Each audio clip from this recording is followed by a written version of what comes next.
Hello guys, स्वागत है आपका होम इंटरनेशनल में। और आज अब हम आपके लिए लाए हैं एक ग्राइंडर मशीन। हम लाए हैं आपके लिए प्लास्टिक स्क्रैप ग्राइंडर मशीन जिसमें SKD 11 ब्लेड्स का यूज हुआ है और ये ब्लेड सबसे बेटर क्वालिटी के होते हैं। इस ग्राइंडर में 11 ब्लेड्स का यूज हुआ है जिसमें 2 फिक्स और 11 रोटरीज हैं।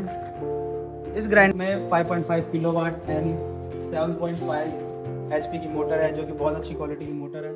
और इस ग्राइंडर में आपको एक ऑन का बटन, एक ऑफ का बटन मिलेगा एंड एक इमरजेंसी स्विच मिलेगा। और अगर आप इमरजेंसी में ये ग्राइंडर खोलते हैं तो एक आपको कट का ऑप्शन भी मिलेगा कि आप ग्राइंडर अपने आप बंद हो जाएगा। दोस्तों, ये था हमारा ग्राइंडर। अगर आपको इसकी और डिटेल्स चाहिए, अवेलेबल साइज सारे हैं, नीचे दिए गए नंबरों पर कॉन्टैक्ट करें। हम आपके लिए हमेशा अवेलेबल हैं। Thank you.